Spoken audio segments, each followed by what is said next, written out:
This evening, let's explore insults, flow state, and meditation.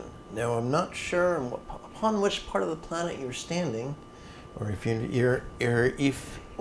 you're even watching this live. But if you are, I wish you a happy New Year, if there is such a thing. This is Lama Jigme Gyatso of the Buddha Joy Meditation School. Welcome to Meditate Like a Jedi. This is the Lama you are looking for. This evening we could chant and meditate and enjoy a lesson or two.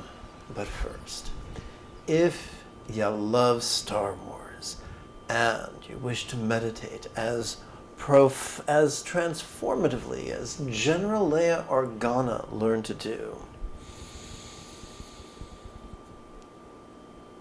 during the Jedi training she received in the events following Star Wars Episode 6. Be sure to subscribe and ring that notification bell.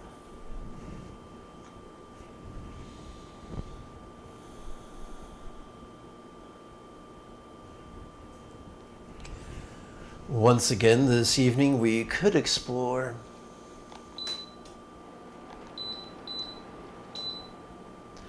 insults, flow state, and meditation that you too could meditate like a Jedi. If at any point during the live stream you have a question about philosophy, meditation, or contemplation, there is no need to, or even chanting, there is no need to be shy. Simply type your question in great detail in the chat window on the right-hand side of the screen. Unless of course you're watching a replay, because if you do, YouTube will remove the live chat and make available to you a comment window below the video through the magic of the internet. Well, the sun has set, the day is done, and if you are feeling a trifle lethargic and out of it, then I invite you to join me in 2 or 3 repetitions of geriatric step back squat thrusts before a Buddha image, which some people call enlightened fitness and others just call Buddha bowing.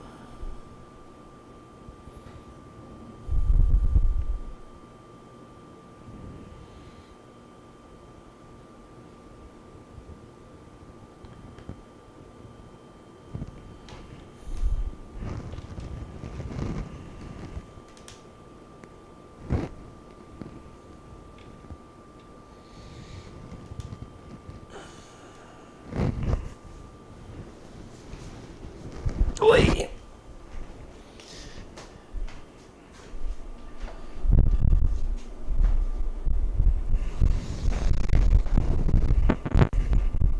May I liberate all beings by relying on the Buddhas, example, instructions, and students to master the Eightfold Path. May I liberate all beings by relying on the Buddhas, example, instructions, and students to master the Eightfold Path. May I liberate all beings by relying on the Buddhas, example, instructions, and students to master the Eightfold Path.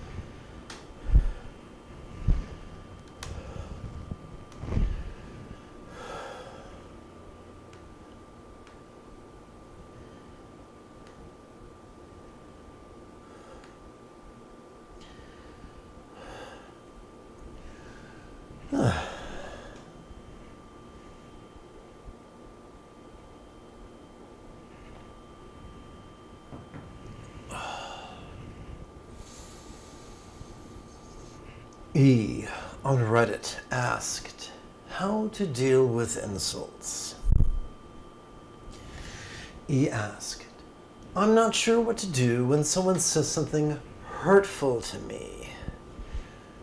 My go-to reaction has just been to play dumb or go along with it, pretending that I don't care. But then it bothers me for weeks and I end up wishing I had said something back. The problem is that I don't know what to say back without hurting them or sounding like a Sally. That was mean. You're a meanie. I try to let it go, but it always seems to find a way to haunt me over and over again. Any advice? And here's my response. Most of us don't have an eidetic recall until it comes to insults and the hurt they inflict. Our brain replays them time and again, often with subtle variations like a jazz standard in a smoky club. Let's conclude with a means of skillfully responding from this flow state to the trolls we encounter, but begin with helpful ways of letting go. Contemplation is a great tool in preparation for meditation, or if you only want to spend a few minutes dealing with the painful memory of an insult. I'm rather partial to the Buddha's 24 contemplations.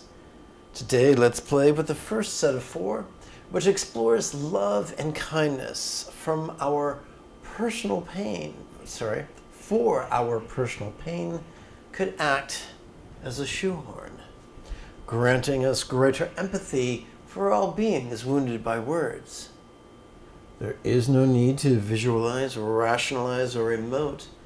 All we do is recite these contemplations silently and mentally in harmony with our inhalation, observation, exhalation, and relaxation. Nonviolence for all minds. Nonviolence for all speech. Nonviolence for all deeds. Nonviolence for all trade. 4 rounds of each contemplation could suffice. If you have time, you could, as the Tibetans say, rest the mind in meditation upon, notice this, relaxing. Practicing this sitting or walking for 20, 40, or 60 minutes, and you could receive a very helpful fringe benefit. Drum roll, please. Okay, here's the drum roll. Here's the fringe benefit. If we think of the 2 toxic extremes of being controlling or scattered as 2 adjacent mountains, then centered spontaneity could be likened to the stream that meanders between them. The more we make a habit of allowing our choices, utterances, and deeds to flow from that place, the better we could dance with the Sith Lords in our life. And I'm going to add something to this.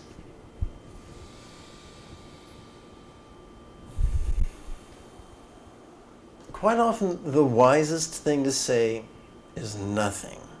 Not always, but often. Sometimes the most sympathetic or empathetic thing to say is nothing. Remember, the third fold of the eightfold path is right speech, or in other words, verbal nonviolence. You don't have to call someone names. You don't have to question their honor or intelligence or ethics or intention to insult them. Merely disagreeing with some people can push their buttons, cause them to lose their temper, maybe have a stroke. the more we meditate effectively, the more we will be led by centered spontaneity. Not scattered spontaneity, not an absence of spontaneity, but centered spontaneity.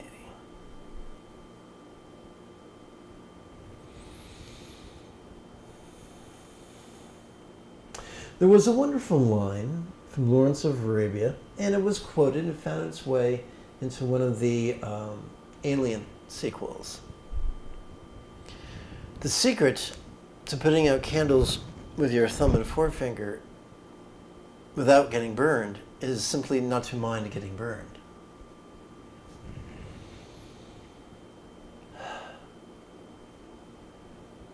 People are going to be cruel, sometimes maliciously, sometimes accidentally.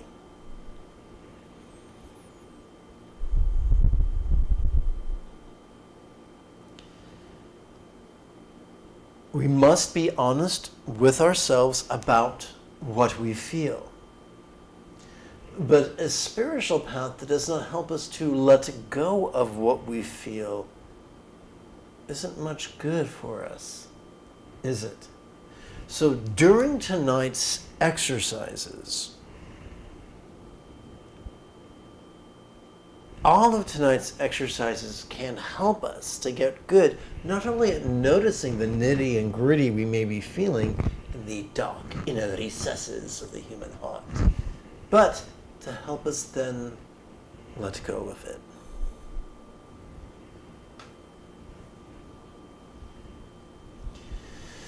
Every 12 hours, I broadcast a live meditation class without any ads. This channel is supported by the generosity of viewers. With your help, this channel could come to support the next generation of nuns, monks, yogis, lamas, and even brick-and-mortar meditation centers, each replete with a resident teacher and their apprentice. If this speaks to you, if this blows up your skirt,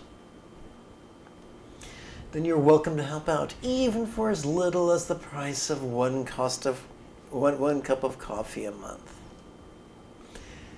In the description area, you will find a Patreon link and also a PayPal link and 2 YouTube buttons. One marked membership or join, and the other marked just has a $sign. The choice is yours. I leave it to you. Anyway, or either way, going to check to see if there are any questions. Seeing none. I think it could be great fun if together as a team we chanted a passage, probably the most famous passage of the Dhammapada. Wrong button. Okay, here we go. We hold what we think, all that we overrises with all thoughts. With our thoughts we make the world. Speak correct with an impure mind, and trouble will follow you. As the wheel follows the oxen that draws the cart. We hold what we think, all that we are arises with all thoughts. With all thoughts we make the world. Speak correct with a pure mind, and happiness will follow you as your shadow unshakable. How can a troubled mind understand the way? Your worst enemy cannot harm you as much as your own thoughts unguarded. Once mastered, no one can help you as much, not even your father or your mother. I intend to explore this during one of next week's evening lessons. I think it's next Friday.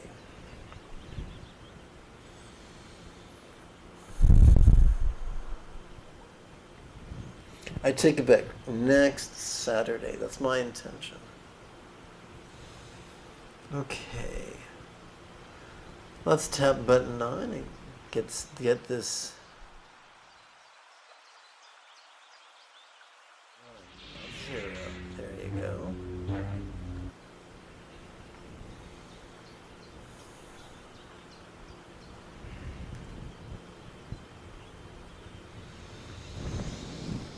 May I liberate all beings by relying on the moon as example, instructions, and students to master the Eightfold Path.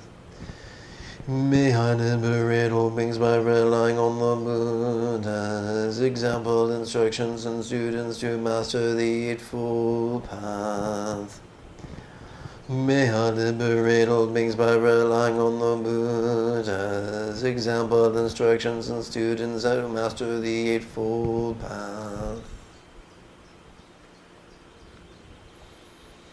So, what we're going to do right now is play with 4 sets of 4 rhetorical questions to help us to get better and better at letting go.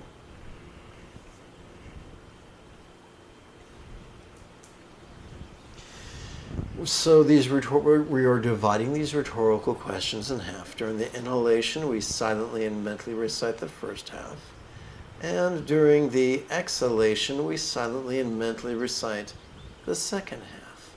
And we shall do this for approximately 3 or 4 breaths.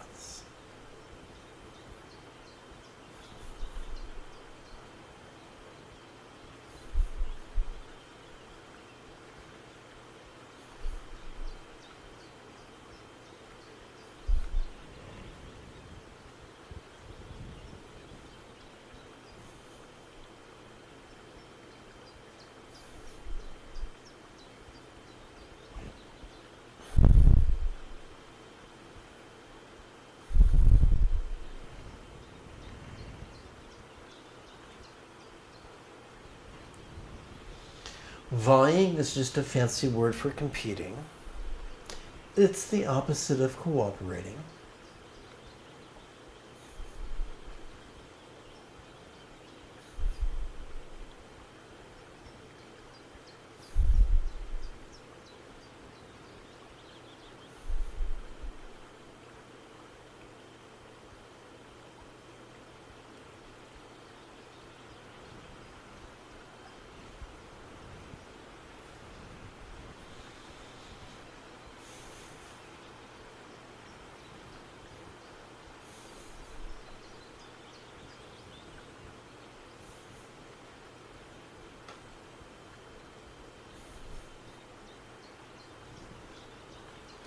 Let us now explore interdependence. We're going to use the word lots as a monosyllabic synonym for circumstances.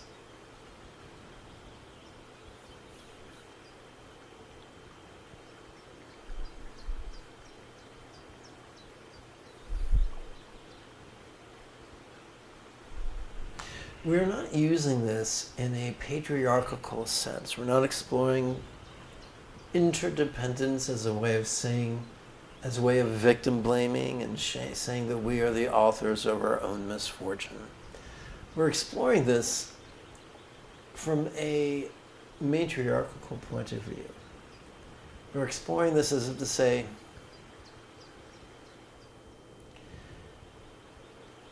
control is an illusion. Free will is an illusion. We're just going along for the ride. Some rides are luckier, some are unluckier. So if our lives appear to be described by making the right decisions, that doesn't mean we're awesome. It just means we're super lucky.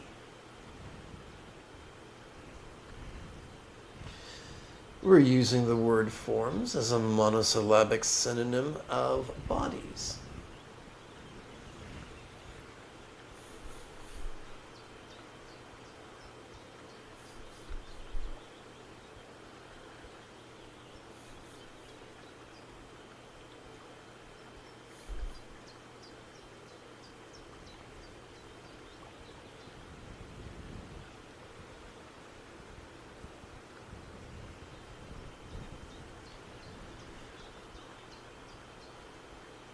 We're using the word ties as a concise way of saying ties that bind, which is a metaphor of our experience of the interpersonal.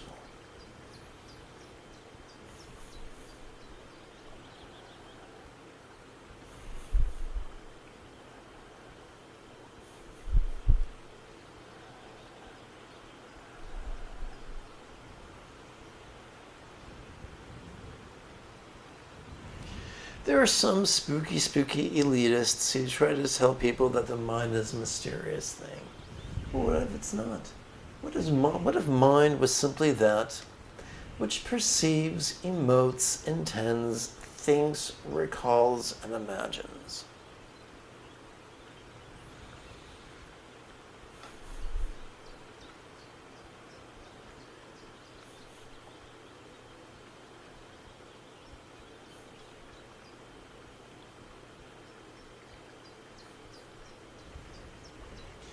Let's explore impermanence for the next 4 rhetorical questions.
I need to tend to something momentarily. I shall be right back.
For the next 4 rhetorical questions, let's explore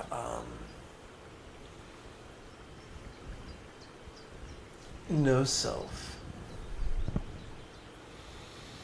We do not need to explore this from a place of either blind faith nor philosophy. This is simply a yogic exercise, a rhetorical question that we play with for the sole motivation of getting better and better at letting go.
We come now to this evening's first silence meditation.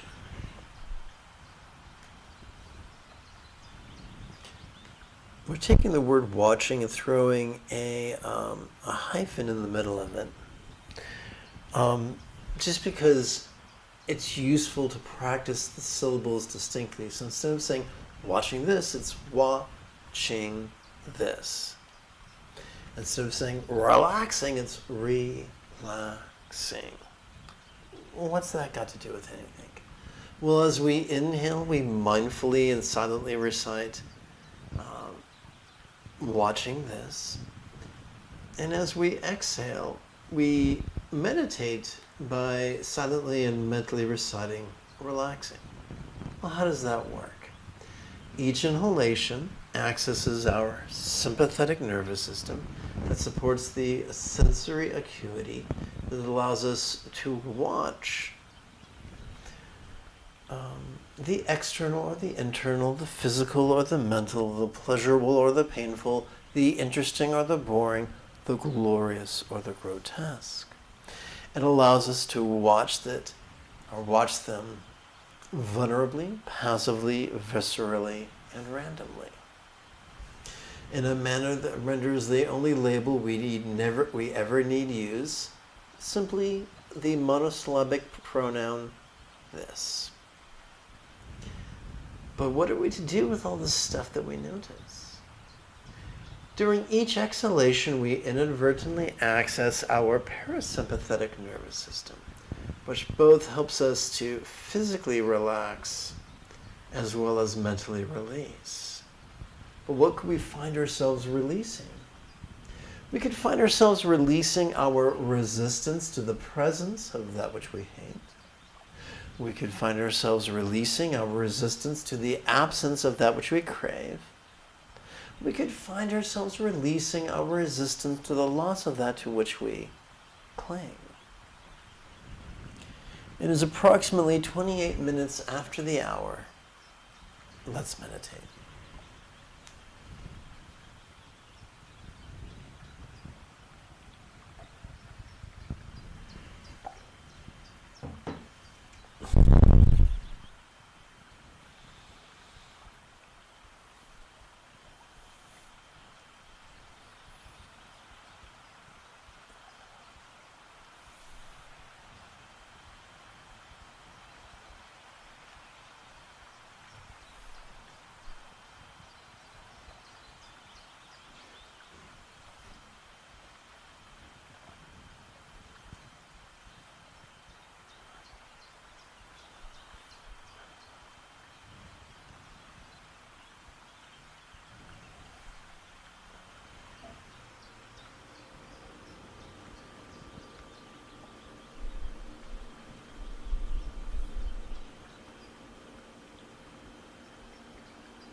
We now turn to this evening's first of 2 mantra meditations, wherein we lovingly leapfrog over the tyranny of our competitive tendencies.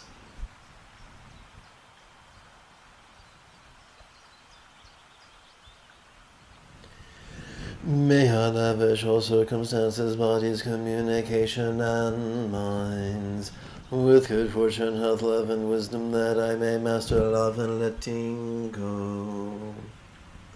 With whom we invoke the example of Muni, wise one. Forgot the word the.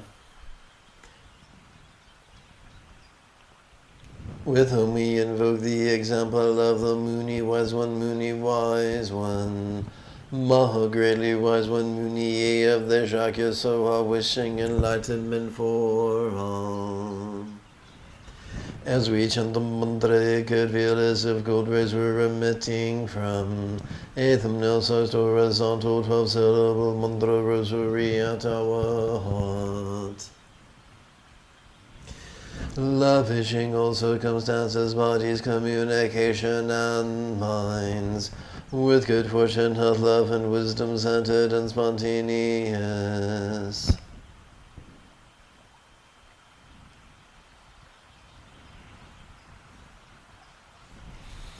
So we're going to play with 4 exercises. And these exercises are distinct because they are figurative. We use figurative wording because vertebrates on this planet evolved to think symbolically. First we perceived, then we began recalling perceptions, and then anticipating perceptions, and before you know it, we thought symbolically. A very long time before we were capable of communication and talking to ourselves. So we're going to lovingly wish that all circumstances are as fortunate as a Buddha's real or imagined paradise or Pure Land or Vati, if you prefer Sanskrit.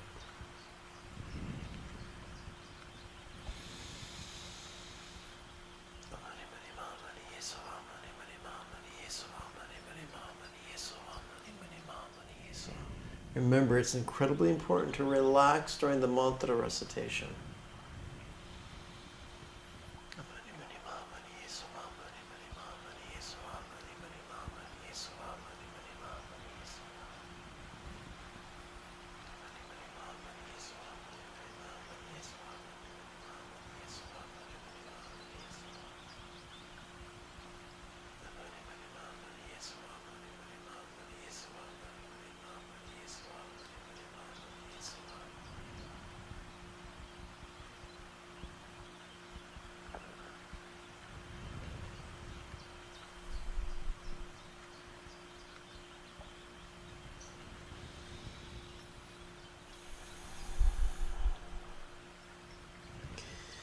Let us lovingly wish that all bodies were as healthy as a real or imagined archetype or yidam.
We're going to use speech here.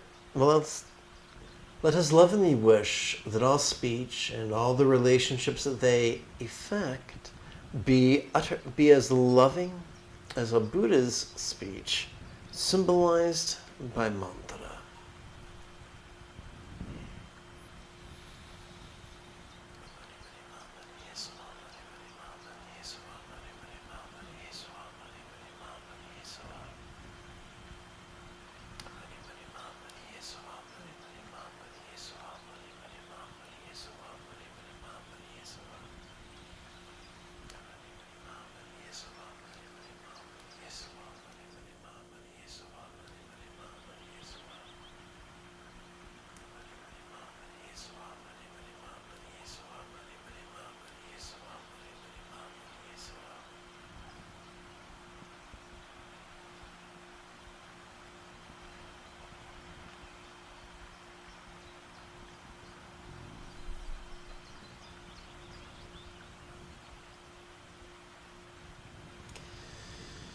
Let us lovingly wish that all minds be as wise as a Buddha's mind. Let us wish that all minds be as wise as a Buddha's mind, symbolized by a one-syllable mantra known as a seed mantra or a bija mantra.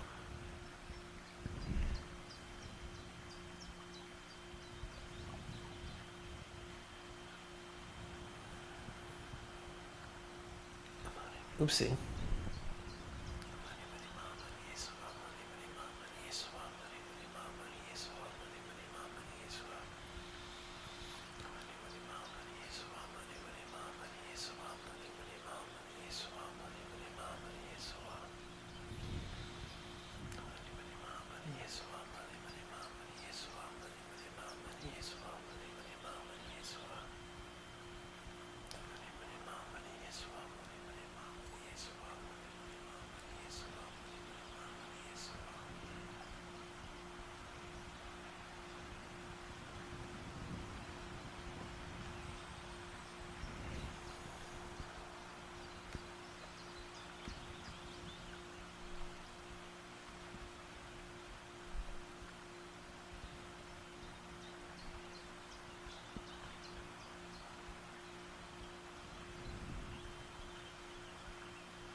Let's see here, file, save as.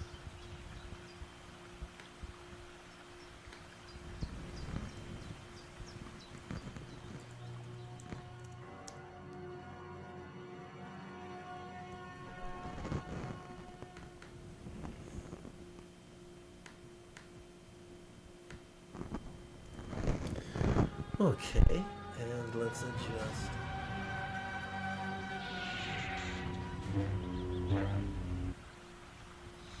Let us now wisely leapfrog over the tyranny of our clinging tendencies. May I let go of all my communication bodies and circumstances, as if they were as non-graspable as a vast empty void. Like the illusion of the infinite azure sky on a bright and beautiful cloudless morn, which, although tantalizing to the eye, could be non-graspable to the hand. So now we switch to rhetorical questions, or I should say switch back to rhetorical questions. As we breathe in, it's very easy to notice mind's functions of perception, emotion, intention, thought, memory, and imagination. However, as we relax into our exhalation, our minds could feel as if they were as non-graspable as a one-syllable mantra comprised only of light.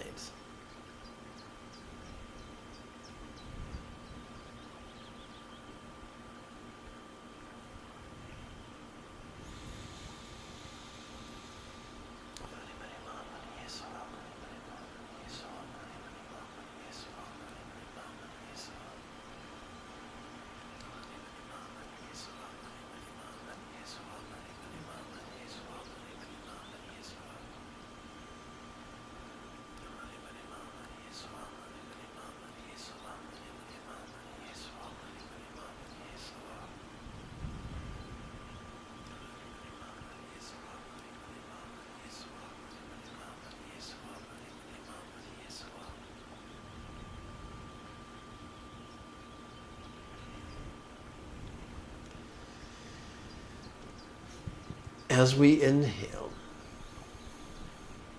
our speech and the relationships that they influence could be resounding. And yet, as we relax into our exhalation, our speech and the relationships they influence can begin to feel as if they were as non-graspable as a mantra comprised only of light.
as we inhale, it's easier for us to feel our own bodies. And yet, as we exhale and relax into that exhalation, our bodies could feel as if they were as non-graspable as a enlightened archetype comprised only of light.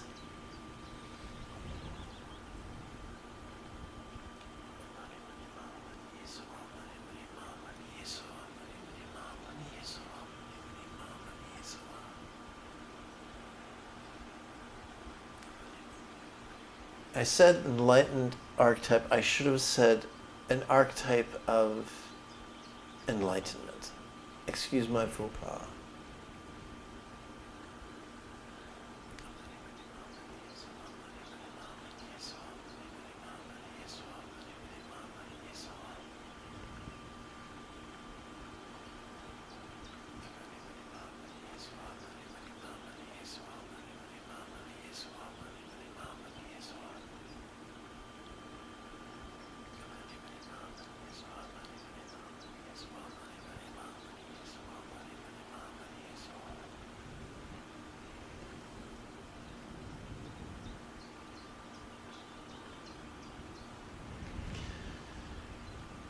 With each inhalation, it's very, very easy for us to see our circumstances.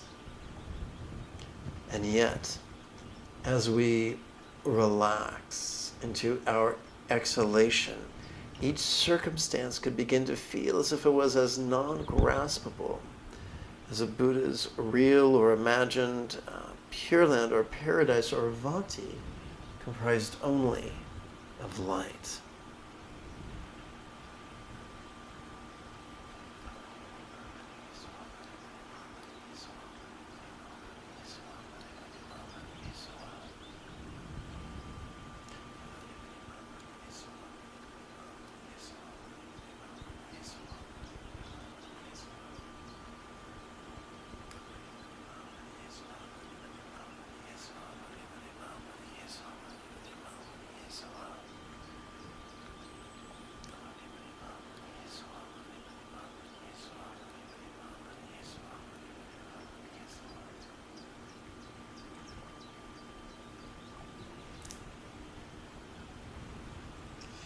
We come now to our final 4 contemplations, wisdom contemplations of the evening.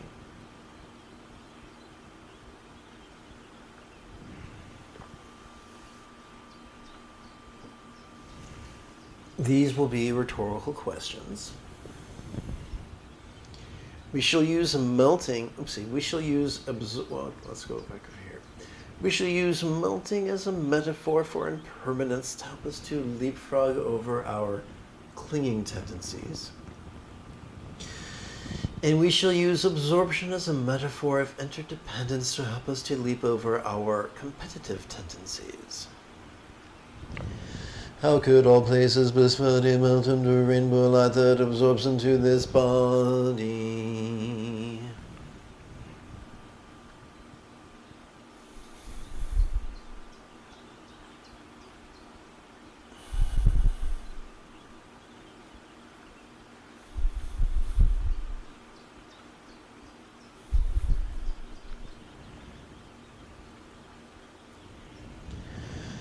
How could all bodies blissfully melt into a rainbow light that absorbs into this speech?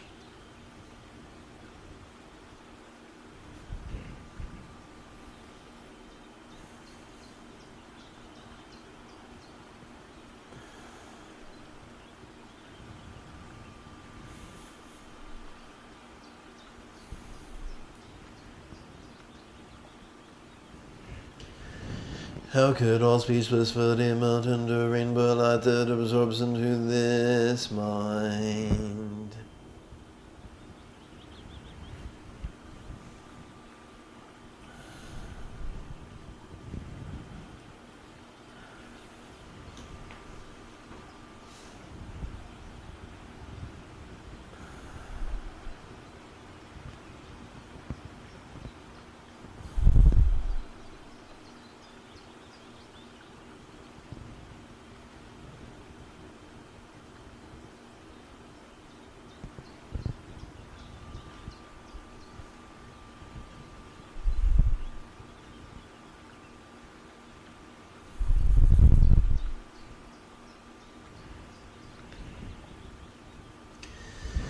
How could all minds be sweaty mountain to rainbow light that absorbs into infinite emptiness?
May all mind, speech, forms, and lots have the wisdom, love, health, and boon.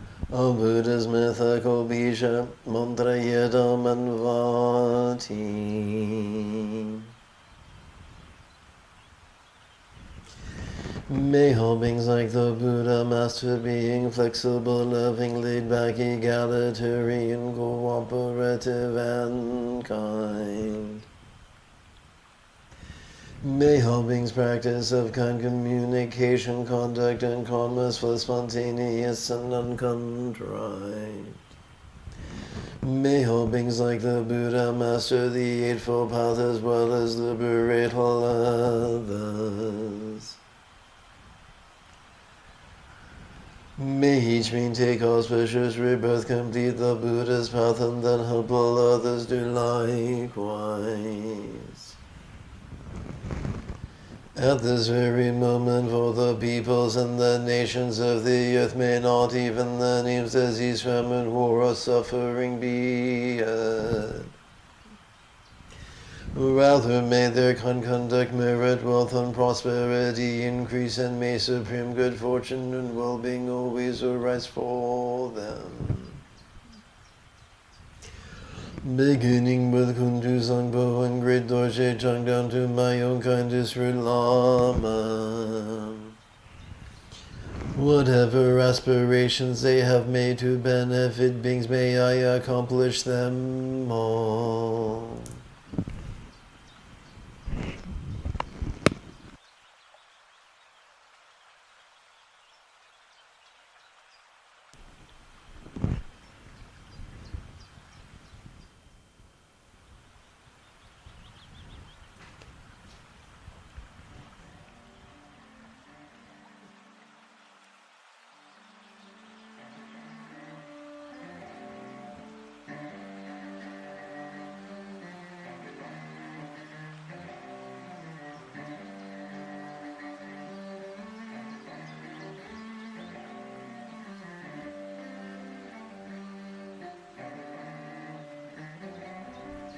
In approximately 10.5 hours, we could explore the Buddha's 7 enlightenment factors,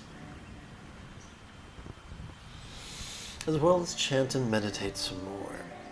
Until then, may you and yours be happy and healthy, and if you are as geeky as me, this is the way. Happy New Year.